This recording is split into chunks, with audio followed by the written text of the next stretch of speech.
How do you decide how to spend your money? Maybe you have a budget and so you have to kind of restrict your spending based on what you previously decided. Maybe you're the kind of person that if you see something you like, you just buy it and you figure out how to pay for it after the money has already left your pocket. How should someone who loves the Lord decide how to spend their money? Jesus tells the story of a servant who was a really bad guy. He basically wasted his master's resources, was going to get fired, and as he was waiting to get fired, realized he was going to be out of a job and he had no way to take care of himself. So he called in all of his master's debtors and crossed off their amount they owed and made it less. He did this repeatedly. And when his master found out what he had done, can you imagine the master being absolutely angry, even worse than he was before? In the story that Jesus tells, the master commended the dishonest manager because he had acted as a thinking man. That guy knew that his life was going to change big time when he lost his job. So he had a goal, and that was to survive. With that goal in mind, he did everything that was needed in order to ensure his survival, which was to reduce the debts of all of the debtors so that those debtors would think he was a nice guy and welcome him into their homes when he lost his job. He was a thinking man. And then Jesus said the people of this world are better thinkers than the people of the light. So he's talking about you and me, about people who love Jesus.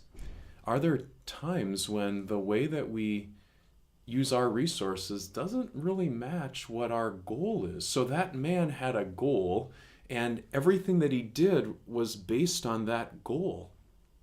We have a goal. Our goal is to be in heaven forever with our Savior. Our goal is to have lots of other people there with us. Are we thinking about the decisions we make in this life with that goal in mind? Jesus says to us, use worldly wealth to win for yourselves friends who will welcome you into eternal dwellings. Wow.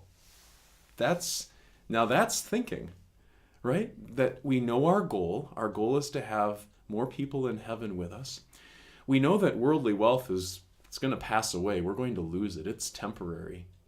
So I want to use that which is temporary in order to gain an objective that is forever. And what an act of love it is besides. Have you thought of your money that way? That your money is a tool to achieve your greater goal? I know it's easy to forget about the greater goal, isn't it? It's easy to think, hey, I just go on Amazon and get what I want, and I want this, and so I'm going to go on Amazon, and I might even get it the same day. It's not that you can never use worldly wealth for enjoyment. The Lord tells us that that's one of his ways to bless us. But the worldly wealth God has given you is to be used to pursue your goals, your big goals. And if you can think about just how your money might be able to win friends, maybe it's supporting the spread of the gospel in some way. Maybe it's you throwing a block party and getting to know the people in your neighborhood and developing friendships which might eventually give you the opportunity to share Jesus with them, whatever it is. Realize how you're not an unthinking person. You're a person who absolutely is all about thinking carefully how you can conduct your life now with your ultimate destination in mind.